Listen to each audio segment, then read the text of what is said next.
Okay, good day guys, no? Nandito na naman tayo guys, nag-service tayo ng LG automatic washing machine, no? So nandito tayo ngayon sa Los Baños, Laguna. Ayan. So ang problema nito guys, ang sabi ng customer natin, OE error, no? Yung lumalabas dito. So ang gagawin natin, testingin natin, lagay natin siya sa spin, no? Tingnan natin. Ayan. Tingnan natin kung humahatak naman yung drain motor, no? Kasi nag-OE daw yung problema nito. Ayan. So tingnan natin. Tapos at the same time, minsan daw nagpi-PE rin, no? So ayan. Lagay natin siya sa spin, no? So napansin natin guys, nasa 10, umikot siya, no? Ayan. So ito yung problema guys, no? Kapag tinitesting natin gumagana. Pero ang sabi ng customer, ito ay OE at the same time PE, no, yung error. So ang gagawin natin guys, titingnan natin tong likuran, no. Buksan natin tong likod para ma-check natin. Ayan. So silipin natin tong likuran guys, no. So sa mga veterans ng automatic washing machine, alam na nila kung anong problema nito, no. So ayan. So gagawin natin, buksan natin to, mayroong dalawang screw dito sa likuran, no. Ayan. So, buksan natin to guys, no? Ayan, shout out pala kay Sir Rolando Alancado from Antipolo Rizal, no? At shout out din kay Sir Rolando Dizos, no? Isa din sa mga masugid natin tagapagsubaybay, no? Sa ating mga video, no? Ayan. So, ito guys, no? Binubuksan natin to yung likod, no?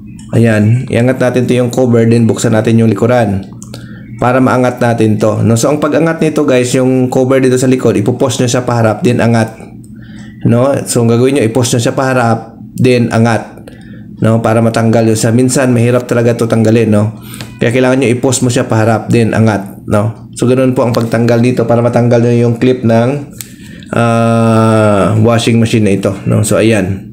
So ito po yung sensor guys, no? Basta OE error guys, ito kagad yung tingnan nyo, no? So ayan, subukan natin checkin guys nung sensor na ito, yung resistance value niya, tingnan natin, no? Para malaman natin. At the same time guys, yung socket tingnan nyo rin, baka corroded, no? Ayan, so sukatin natin to guys yung sensor para malaman natin kung anong resistance value ang mayroon itong sensor na ito, no? Ayan, testingin natin. So yung sensor natin guys, ano yan, antique na, no? Ay yung ating tester, ayan. Ayan, sukatin natin. Ayan, 23.5, no? So ito guys, no? Ito yung minsan naliligaw talaga yung mga technician, yung mga baguhan, no? Kasi pag sinukat natin guys yung sensor, good yung resistance value niya. So 23.5 is pasok pa rin siya guys doon sa resistance na requirements ng sensor, no? So ngayon, dapat alam nyo talaga ang bawat error, no? Bawat problem ng error ng washing machine, no? So tulad nito guys, good yung reading niya. Pero ang gagawin natin dito guys, papalitan natin to ng bago, no? Kasi ito po yung nagbibigay ng OE error, no? So tandaan nyo lagi guys, pag yung washing machine ay hindi barado, no? Nagdi-drain naman siya, tapos lumalabas yung OE error, palitan nyo na kagad yung sensor guys. Hindi nyo na kailangan i-read yung sensors, palitan nyo na, no? Or at the same time, nagkaroon siya ng PE error, hindi nyo na kailangan ng tester guys, palitan nyo na kagad yung water level sensor, no? Huwag nyo nang testerin para sigurado. Kasi guys, pag tinester nyo, lalabas dyan minsan, good yung resistance value, no? So ang mangyayari yan guys, kapag naglalaba ka na, after mga 30 minutes mo sa paglalaba, doon na bumababa yung resistance, no?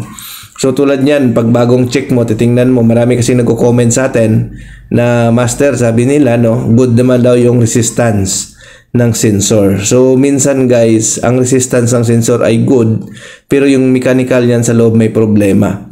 So ito yung lagi kong sinasabi sa mga bagong technician. Dapat mayroon kayong baon-baon guys na sensor kapag kayo ay nag-troubleshooting, no, ng mga washing machine. Kapag kayo ay nag-home service, magbaon talaga kayo ng sensor. Kasi kung wala kayong baon, maliligaw talaga kayo sa troubleshooting, no? Kung magbabase lang kayo sa mga reading tulad nito, lalo na yung sensor, good yung reading. So tulad niyan, pag na-check natin to, kung wala tayong dalang sensor, so ayan guys, yung bago isasalpak natin.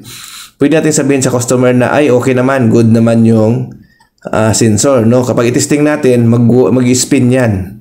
Ang problema lang, kapag dumaan na yan sa wash, no? Dumaan na sa cycle, pag tumakbo na ng mga 1 hour, ayun na, doon na lumalabas yung OE error, no? So basta tandaan nyo guys, pag lumabas yung OE or PE error, palit ka agad ng sensor, no? So wala nang pag-usapan, papalit na kaagad. Yun lagi ang problema diyan, no, sa washing machine. Tapos siyempre checkin nyo na rin yung socket, baka kasi yung socket ay corroded na. So isa din yan sa nagko-cause kasi ng OE or PE error na nilalabas. So tandaan nyo guys, yung OE at saka PE error ay laging sensor ang problema. Ayan. So yan guys, testing natin. Kung mapansin nyo kanina, pag try natin guys, nag-spin naman siya.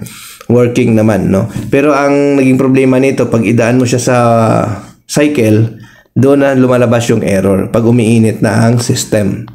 Ayan. So yun. So sana panood nyo po yung mga video natin, no? Lalo sa mga bagong technician. Panoorin nyo lang yung mga video natin guys, no?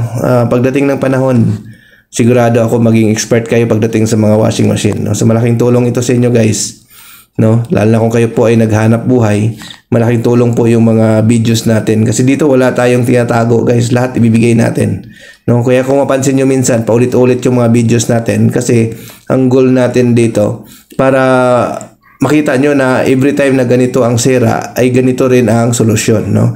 So ganun yan, no? So hindi so mga expert na, so wag nyo nang panoorin kung yung mga paulit-ulit natin na videos, no? Para ito sa mga newbie, no? Yung mga baguhan talaga na technician na nag-aaral pa ng mga automatic washing machine, no? Kasi ngayon guys, ang dami na ng automatic washing machine ngayon, no? Talagang marami na, no? Halos lahat ng tao ngayon may automatic na, ilan na lang talaga ang hindi gumagamit nito. Ayan. So, ayun. So, sana makapagbigay tayo ulit ng kaalaman. Okay guys, thank you. Bye-bye.